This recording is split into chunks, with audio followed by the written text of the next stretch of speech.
Hello అందరికీ, welcome to our channel exploring my world.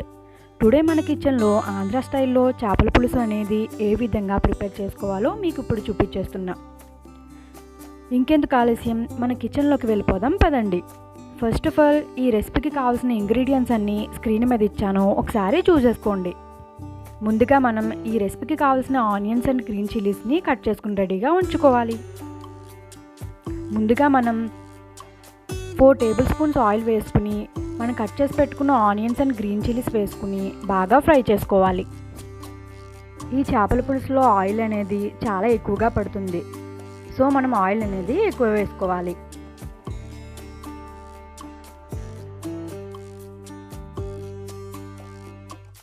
ఇప్పుడు మనం ఈ ఆనియన్స్ అనేవి తొందరగా ఫ్రై అవ్వడానికి టర్మరిక్ అండ్ సాల్ట్ని యాడ్ చేసుకుని ఫ్రై చేసుకోవాలి.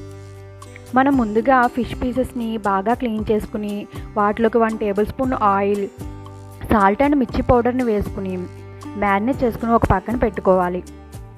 ఆనియన్స్ అనేవి ఇలా ఫ్రై అయిన తర్వాత ఈ విధంగా ఆనియన్స్ ఒక 2 బాగా ఫ్రై అయిన తర్వాత వేసుకుని బాగా ఫ్రై చేసుకోవాలి.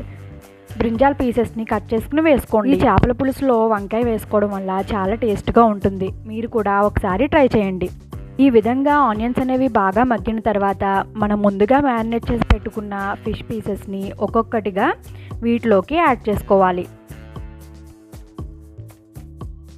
ఈ విధంగా యాడ్ చేసుకున్న తర్వాత ముక్కల్ని మనం గరిటె పెట్టి కలపకుండా ఒక క్లాత్ పట్టుకుని బాగా కలుపుకోవాలి. ఈ ఫిష్ పీసెస్ అనేవి ఆయిల్లో కాసేపు మగ్గిన తర్వాత చింతపండు పులుసుని మనం ఇప్పుడు యాడ్ చేసుకోవాలి. మనం మ్యారినేట్ చేసుకున్నప్పుడు చిల్లీ పౌడర్ని యాడ్ చేసుకున్నాం కదా, అది ఈ కర్రీకి సరిపోదు, సో మనం ఈ కర్రీకి కావాల్సిన మిర్చి పౌడర్ని ఇప్పుడు యాడ్ చేసుకోవాలి. ఈ కర్రీకి స్పైసీ అనేది బాగా అవసరం, అప్పుడే ఈ కర్రీ అనేది చాలా టేస్ట్గా ఉంటుంది. ఈ విధంగా ఈ కర్రీకి కావాల్సిన మిర్చి పౌడర్ అండ్ సాల్ట్ని యాడ్ చేసుకుని కాసేపు కొతుకొతలాడిన తర్వాత పెట్టుకుని కవర్ చేసుకోవాలి. ఈలోపు మనం ఈ పులుసుకి కావాల్సిన అసలైన మసాలా పేస్ట్ని ఇప్పుడు నూరుకుని రెడీగా ఉంచుకోవాలి. ఈ పేస్టే ఈ పులుసుకి బాగా టేస్ట్ని అందిస్తుంది. ఈ పేస్టే చేపల పులుసుకి మరింత టేస్ట్ని అందిస్తుంది. మనం ఈ పేస్ట్ని అప్పటికప్పుడు నూరుకుని ఈ కర్రీలో యాడ్ చేసుకుంటే టేస్ట్ అనేది మరింత ఎన్హాన్స్ అవుతుంది. సో మీరు కూడా ఈ పేస్ట్ని అప్పటికప్పుడు రెడీ చేసుకోండి. ఇలా పులుసు అనేది దగ్గర పడిన తర్వాత కొత్తిమీరను చల్లుకోండి. చేపల పులుసు అనేది ఇలా కుక్ అవుతున్నప్పుడు వచ్చే స్మెల్తో మనకి నోరూరి వెంటనే భోజనం చేయాలనిపిస్తుంది. ఫిష్ అంటే ఇష్టం లేని వాళ్ళు కూడా ఈ విధంగా ఒకసారి ప్రిపేర్ చేసి పెడితే చాలా ఇష్టంగా తింటారు. ఒకసారి మీరు కూడా ట్రై చేసేయండి.